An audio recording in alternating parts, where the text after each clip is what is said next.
Executive Director of Amnesty International South Africa, and she joins us via Skype. Shanela, thank you so much for joining us. Now, Amnesty International has said on Tuesday that the wheels of justice must be fast-tracked for the victims of the tragedy.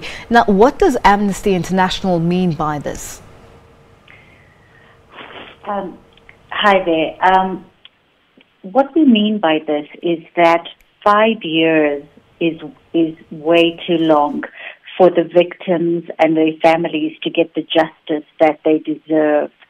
On this day, 5 years ago, 34 people were shot down by the police. Prior to that, in the events leading up to it, 10 other people died. So a total of 44 people lost their lives, and yet we have not seen anybody held to account, despite the fact that that IPID, the Police Investigative Unit, has recommended or has put forward 72 names to the NPA, National Prosecuting Authority, for them to consider prosecuting, and yet still nothing has happened. And as Amnesty, we feel that this is just unacceptable. We have, I was down there recently. We've met with the widows, with the families. Closure will never come on this issue until they see justice, until something is done to make sure that the people who perpetrated this violence are brought to the book. Now, Shanela, who exactly are these people? Do you have their names? And has the NPA come out and spoken about what reasons they have for not prosecuting or following up on IPID's names that they have recommended? Well, we don't have the whole list of names, but I don't have them with me. But atop of the list are the former commissioner, Ria Peega, the other commissioners, police commissioners who were there. And if you look at what happened, it was in March this year that IPID told Parliament that they had recommended 72 people be considered by the National Prosecuting Authority for prosecution. In May this year, IPID said that they had passed on the docket to the NPA. We are now sitting in August, and still nothing has happened. And no, the NPA has not come out and explained why they have not taken action. And as Amnesty, we feel that this is something that they should do. The victims and the families and the people who have been affected by this massacre have the right to know exactly what the NPA is planning to do. And if we're totally honest, there seems to be a lack of political will to push this forward. There seems to be a dragging of feet and really hoping that this will go away. But this will never, ever go away until justice is served. The wounds will keep on opening, people will keep on going to the streets, and things will not settle and nothing will happen unless and until people who perpetrated this violence are brought to the book and the victims receive the support and compensation that has been promised time and time again and not received, and their quality of life is uplifted. If you go to Marikana, many speakers who have been on SABC today have said the same thing, that things have not changed since 5 years ago. People are still living in dire straits. They're still living in squalor. So what exactly has changed? The only thing that has changed is people's loved ones, their breadwinners, the family members have been brutally taken away from them, and their whole lives have changed. And nothing else has changed for these people. They're still living in very, very difficult situations, and that is unacceptable.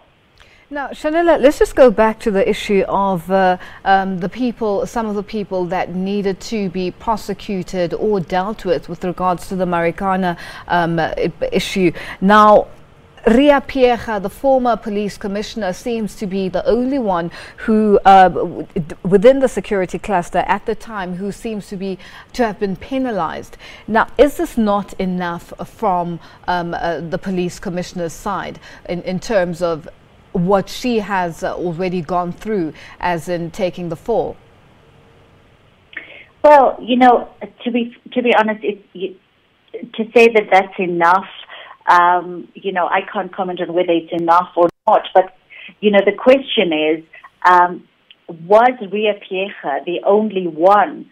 Are we saying she's the only one who was responsible for this? And, it seemed like the Farlam Commission itself said that the decisions taken following meetings that were held between the government and Lonmin and security clusters was, the decisions that were taken following those meetings contributed to what happened on that day. So, the question is, was Ria Piecha just the scapegoat? What about and I know that Lonmin and top government political figures were exonerated, but, are we satisfied with that? More and more evidence seems to be coming out that, there were joint decisions taken on how to carry on and how to deal with the striking miners. And I feel that, things have just been left unanswered, and maybe the Farlam Commission is something that needs to be relooked at. Maybe, there needs to be a deeper look into who else was involved, because who were the ones who decided, first of all, that live ammunition needed to be used? Who were the people? Was it Ria Piecha all by herself? Who were the people who decided to shoot the miners while they were walking away from them? So there were a number, and I mean, surely some of the policemen who pulled the triggers should be held to account. And we're not for one second saying that the security guards or the police officers that died also on that day or the days preceding to that, their lives don't matter, and the people who killed them should not be held to account.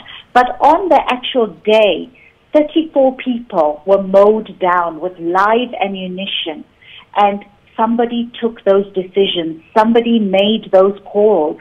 Was it just Ria Piecha? I somehow doubt that. Now, Shanila, let's come back to the issue about the housing. There was a plan on the provision of 5,500 houses, which clearly hasn't happened, and this was one of the recommendations from the Farlam Commission. Have you managed to speak to any Lonmin representatives with regards to what is happening, why they have not lived up to what they were expected to live up to from at this point in time, 5 years later? What's the delay there? Well, Amnesty actually conducted its own research and released a report last year in which, we went down and we looked at the situation, the conditions that, including the housing, that we felt contributed to what happened in Marikana. And yes, I mean, Lonmin was supposed to have delivered 5,500 houses between 2006 and 2011. By 2011, as we've all been saying all day, only 3 houses were delivered, and those were the show houses. Even as I speak to you today, those houses have not been delivered. I mean, they are unveiling apartments, but workers have to pay for those. Can the workers afford to pay to rent those? So as far as we're concerned, Lonmin has not fulfilled its responsibilities, and they continue to make excuses. And one of the excuses I've been hearing all day is that, they're not, financially, things are not great. Well, I'm sorry, this is not good enough. They were supposed, for them to get the license to be mining platinum, they made a number of commitments. They have not fulfilled those commitments, and those commitments included providing housing for their mine workers, and yet they are allowed to get away with it. Even today, nobody is holding them to account. Nobody is saying, listen, when I heard your own program asking them, what is the time frame? And, they still are unable to talk about a time frame. And the excuses they're giving is, well, platinum prices have dropped, mines are not doing well. Well, you know what? That's not good enough. That is not what you committed to when you got the mining license. You committed as Lonmin to deliver a certain development for the community. That has not happened, and they too need to be held to account. And just one more thing I'd like to say is Lonmin is unveiling plans for a memorial. The people of Marikana don't need a memorial to remind them of the pain and the suffering of what they've experienced. The people of Marikana, the ones who were affected by this tragedy need justice. They need housing. They need to have the essential services that every human being needs and should and has every right to. And that's what they want. A memorial is not what they need at this point. Now, Shanila, Amnesty International has been very vocal about the delayed compensation for the families of the victims, especially most of them having been breadwinners. Do we know what this is causing this particular delay? Well, from what we understand is that, the delays have been caused by, the fact that all the families involved have not been contacted or have not agreed to the sums. But, again, 5 years on, why is this not a priority? Why are the lives of the people of Marikana not a priority for the government? Why are the widows and their children and their suffering not seen as a priority? Why are we constantly looking for excuses not to give them the compensation and the basic rights that they deserve? And for me, any excuse is not good enough. And I think, a lot of it is delaying tactics, because if they were serious, if there was a political will, you and I would not be having this conversation today. The money that had been pledged would have been paid out, and the people affected by this tragedy would have been able to at the very least, you can never replace a loved one or a human being or breadwinner with money or housing, but at least some of their pain would have been reduced. But as it is, not only are they suffering the pain of having their loved ones snatched away, but, the widows are having to go and work under harsh conditions in the mines. Their children are struggling. Is this really what we're sitting with today, and we're okay with it? So, what? I just feel that whatever excuses are being given, they're not good enough. And the compensation needs to be paid out. No more excuses. Let the widows and those affected get what they deserve with regards to compensation, with regards to justice, and with regards to at least having a decent roof over their heads. Now, Shanila, very quickly, you just touched on the fact that, and we have heard it over time, that a lot of the widows have now taken over or are working within Lonmin and sort of doing have some jobs to get some sort of money at the end of the month or on a weekly basis. What's the situation there? Is it a way of from Lonmin to say, because we're not able to give you what is required or what is expected of us as Lonmin, now let's give you this job for you to keep your family going? What's the situation there? And in terms of speaking to, having dealt with some of the widows that you came across and spoken to the families, what are they saying about the work that they've been given? Well, the mere fact that, when we speak to the widows and the people affected, they ask us not to use their real names is telling. If you look at the press statement we released, we've changed their names because they've asked us to. And for me, that in itself is telling that, the widows, the people affected, live in a climate where they don't want to rock the boat. They don't want to offend, for the simple reason that they might lose what little livelihood that they're getting. The jobs that have been given are not easy jobs. They've been given jobs that really are just not, and the money they're getting for the jobs is just not adequate. And the people we've spoken to, there's a mixture of intense sadness, there's a mixture of disbelief, and there's a mixture of anger, where they feel that, they have now been forced to take up jobs with Lonmin. Every day it's a reminder for them as to what happened. Every day it's a reminder that, they lost their husbands, the breadwinners of the family. So even on a psychological level, it's not a healthy situation. And let alone the fact that, what they're earning is not enough. In the past, some of them were double breadwinners. And they, and now there's just the widow or one family member who is earning. So, giving these people breadcrumbs and saying, be satisfied with this is not good enough. It strips them of dignity. Everyone has the right to dignity. Everyone has the right to live their lives in a way that is not going to harm them in any way. So, while Lonmin might have done this, it's not the answer.